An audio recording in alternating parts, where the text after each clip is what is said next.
First Day Jitters by Julie Danberg. Illustrated by Judy Love.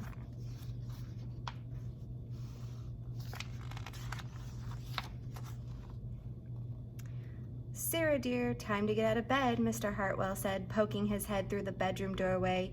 "You don't want to miss the first day at your new school, do you?" "I'm not going," said Sarah, and pulled the covers over her head. "Of course you're going, honey," said Mr. Hartwell, as he walked over to the window and snapped up the shade. "No, I'm not. I don't want to start over again. I hate my new school," Sarah said. She tunneled down to the end of her bed.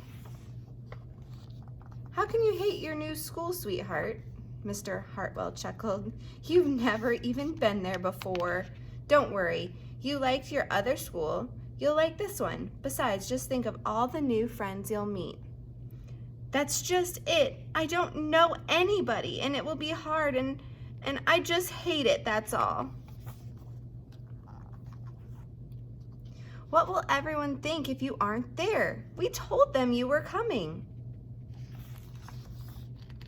"They will think that I am lucky and that they will wish that they were at home in bed just like me." Mr. Hartwell sighed. "Sarah Jane Hartwell, I'm not playing this silly game 1 second longer. I'll see you downstairs in 5 minutes. Sarah tumbled out of bed. She stumbled into the bathroom. She fumbled into her clothes. "My head hurts," she moaned as she trudged into the kitchen. Mr. Hartwell handed Sarah a piece of toast and her lunchbox. They walked to the car. Sarah's hands were cold and clammy. They drove down the street. She couldn't breathe. And then they were there. "I feel sick," said Sarah weakly.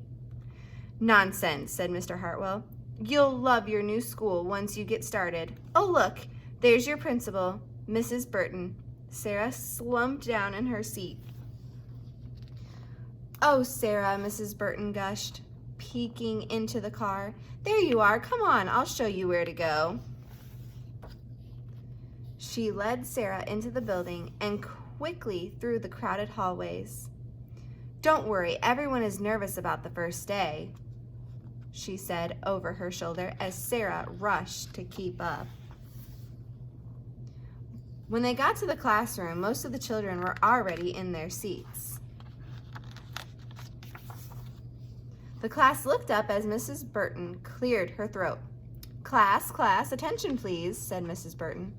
When the class was quiet, she led Sarah to the front of the room and said, "Class, I would like you to meet your new teacher, Mrs. Sarah Jane Hartwell."